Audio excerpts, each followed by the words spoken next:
నమస్తే. శ్రీ గురుభ్యో నమః. శ్రీమాత్రే నమః. ఆదిత్యాయ చ సోమాయ మంగళాయ బుధాయ చ గురుశుక్ర శనిభ్యే రాహవే కేతవే నమః. మనం ప్రతినిత్యం కూడా ప్రకృతిలో బతుకుతున్నటువంటి ప్రతి జీవరాశికి ఖగోళంలో ఉన్నటువంటి ఆ గ్రహాల ప్రభావం అనేటువంటిది పడుతుంది. అయితే ఇది మారుతూ ఉన్నప్పుడు ప్రతినిత్యం కూడా గోచార రీత్యా గోచార ఫలాలు చెప్పుకోవడం ఒకటి. ఇది కాకుండా మనకి ఈ గ్రహాల మార్పు అనేక రకాలుగా ఉంటాయి. ఒక్కొక్కసారి కొన్ని గ్రహాలు వెనక్కి వెళ్ళడం అంటే వక్రగతి అంటాం. ఈ వక్రగతి దగ్గరికి వచ్చేసరికి వాటి వల్ల ఫలితాలు మారుతూ ఉంటాయి. అలా ఈ వక్రగతిగా వెళ్ళడము అనేటువంటివి ఎలా ఉంటుంది అంటే, నిజం చెప్పాలంటే మనకున్న గ్రహాల్లో సూర్యచంద్రులు ఇద్దరికీ అసలు వక్రగతి ఎప్పుడూ ఉండదు. రాహుకేతువుల్ని కనుక తీసుకున్నట్టయితే ఎప్పుడూ వక్రగతిలోనే ఉంటారు. ఇక మిగతా గ్రహాలు ఏవైతే ఉన్నాయో అవి అప్పుడప్పుడు వక్రగతిలోకి వెళుతూ ఉంటాయి. అవి మనం పుట్టినప్పుడు వక్రగతిలో ఉండొచ్చు, లేదా ఇలా మధ్యలో వక్రగతి వస్తూ ఉండొచ్చు. అలా వక్రగతి వచ్చినప్పుడు ఫలితాలు విభిన్నంగా ఉంటాయి. అలా ఆలోచించినప్పుడు మనకు ప్రస్తుతం శని వక్రగతిలో నడుస్తుంది. అదేవిధంగా 2024 ఆగస్టు 6 నుండి 26 వరకు దాదాపుగా ఈ మధ్యకాలంలో బుధుడు వక్రిస్తున్నాడు. సరే, అన్ని గ్రహాలు వక్రిస్తున్నాయి అన్నారు కదా.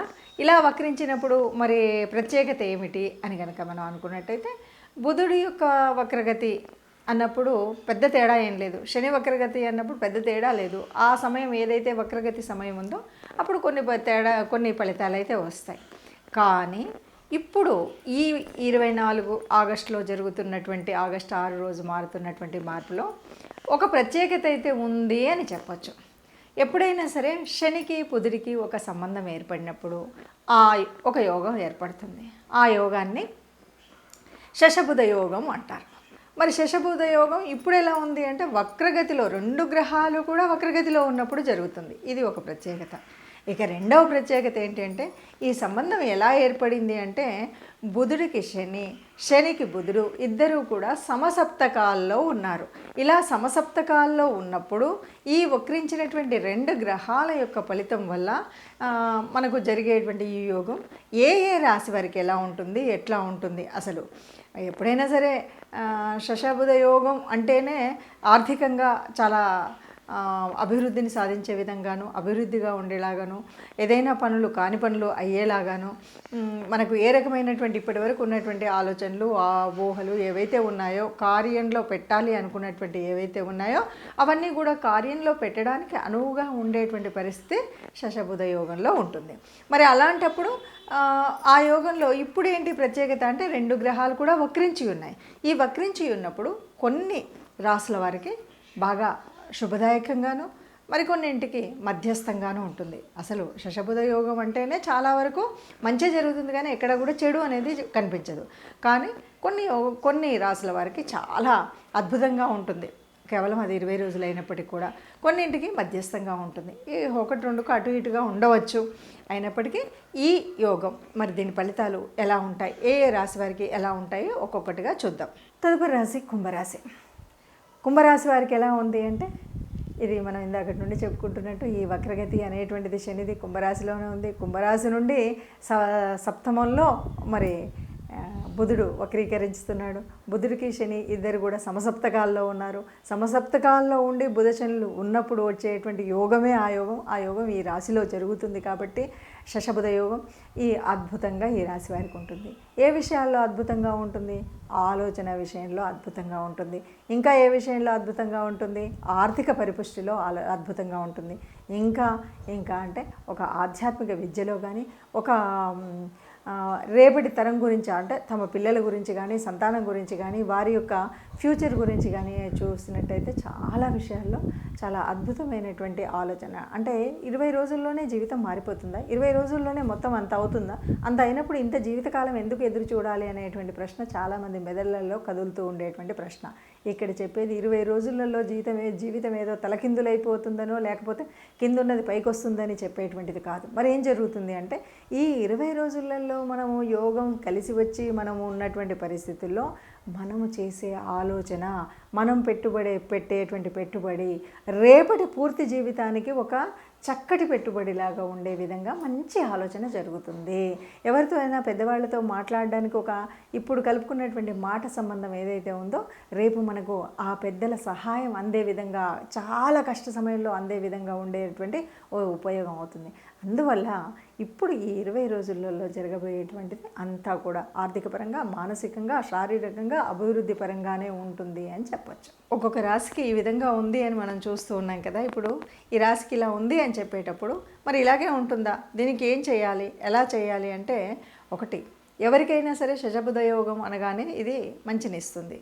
కొన్నిసార్లు ఇవ్వకపోవచ్చు. అయితే ఇక్కడ ఒక్కొక్కసారి ఎలా ఉంటుందంటే, మన జన్మజాతకంలో కూడా ఈ బుధుడు మంచి స్థానంలోనూ శని మంచి స్థానంలో ఉండి వారికి ఆ యోగం ఉన్నట్టయితే ఇక్కడ ఫలితాలు చాలా అద్భుతంగా ఉంటాయి.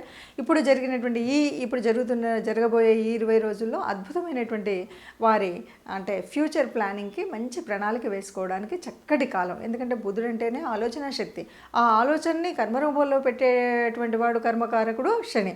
మరి ఈ ఇద్దరి యొక్క యోగం వల్ల వచ్చేటువంటి స్థితిలో చక్కటి ఆలోచన ప్రయోజనం ఉంటుంది, వాళ్ళకి కావాల్సినటువంటిది జరుగుతుంది. కానీ అలా అందరికీ ఉంటుందా అంటే, అందరికీ మరి పుట్టుకతో ఆ యోగం ఉండకపోవచ్చు. మరి లేని వాళ్ళు ఇప్పుడు ఈ గ్రహరీత్యా జరుగుతున్నటువంటి మార్పుల వల్ల వచ్చినటువంటి ఈ యోగాన్ని వడిసిపెట్టేటువంటి ప్రయత్నం అయితే చేయాలి.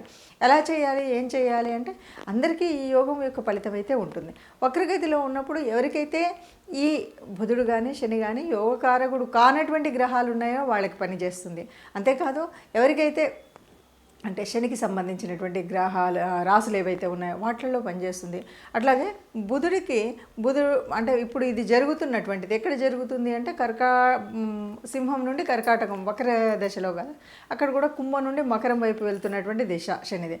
సో ఈ నలుగురికి కూడా అద్భుతంగా ఉంటుంది. అంతేకాదు బుధుడికి మరి ఈ ధనుర్రాశిలోను మీనరాశిలోను ఈ 2 రాశులలో కూడా అద్భుతమైనటువంటి ఫలితం ఉంటుంది.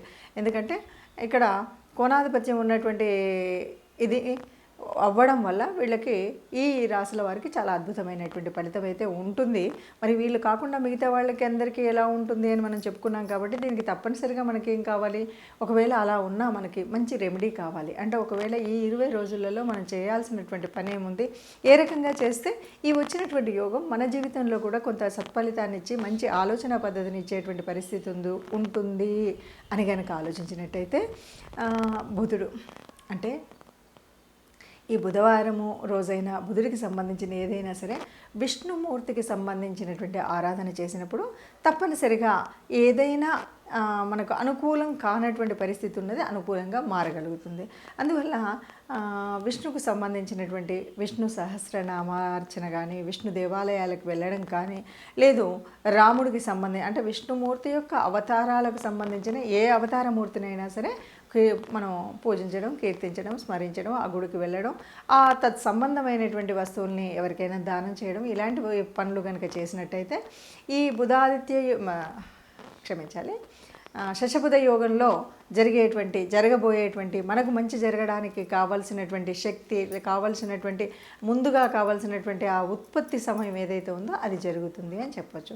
అందుకుగాను చేయవలసినటువంటి రెమెడీస్ అంటే ప్రత్యేకంగా ఏమీ లేకపోయినప్పటికీ విష్ణు దేవాలయానికి వెళ్ళడం కానీ, విష్ణుమూర్తిని అర్చించడం కానీ, విష్ణు సహస్రాన్ని వినడం కానీ, వీటితో పాటు విష్ణుమూర్తి అవతారమూర్తులైనటువంటి ఆ అవతారాలు ఎత్తినటువంటి అవతారంలో కృష్ణావతారం అవ్వచ్చు, రామావతారం అవ్వచ్చు, మీకు సంబంధించిన ఎందుకంటే రాముడు కొంతమందికి ఇలవేల్పుగా ఉంటాడు, కృష్ణుడు కొంతమందికి ఇలవేల్పుగా ఉంటాడు. అంటే మీ ఇలవేల్పు ఎవరైనా సరే, మీ ఇష్టదేవత ఎవరు ఉంటారో వారికి అనుగుణంగా మీరు దానికి అనుబంధంగా ఉండేటువంటి దేవతా ప్రార్థన చేయడం మర్చిపోకూడదు, ఆ దేవాలయానికి వెళ్ళడం మర్చిపోకూడదు. ఆ సంబంధితమైనటువంటి అంటే బుధవారాలు శనివారాలకు సంబంధించినటువంటి వ్రత నియమాలు తప్పనిసరిగా పాటించాలి. బుధ శని వ్రత నియమాలు ఏముంటాయి అంటే, బుధవారం అనేసరికి మనకు విష్ణుమూర్తికి సంబంధించినటువంటి రోజు. అలాగే ఆ రోజు మనం ఏదైనా దానం చేయాలంటే ఆకుపచ్చ రంగు వస్త్రం అయితే ఆకుపచ్చ రంగు, కూరగాయలు ఇలాంటివి దానం చేసినప్పుడు ఆ ఆకుపచ్చకు సంబంధించినటువంటి వస్తువులను దానం చేయడం ఒక పద్ధతి. అలాగే గోగ్రాసం ఇవ్వడం. ఇంతే కాదు, మరి శనికి సంబంధించినంత వరకు మనం ఏం చేస్తామంటే, శని అంటే వృద్ధులకు సేవ చేయడం. ఎవరైతే కర్మచారులు ఉన్నారో వారికి కావాల్సినంత ఇంత ఆకలి తీర్చడం కోసం చేయాల్సినటువంటి పని.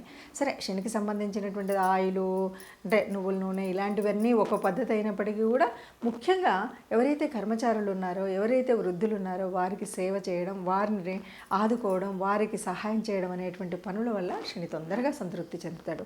ఇలాంటి పనులను చేసినట్టయితే చక్కగా మనం అనుకున్నటువంటి కోరికలు తీరుతాయి. మనం అనుకున్నట్టుగా ఈ 20 రోజుల ఈ యోగం ఏదైతే ఉందో అది మనకు కూడా అనుకూలించే విధంగా ఉంటుంది.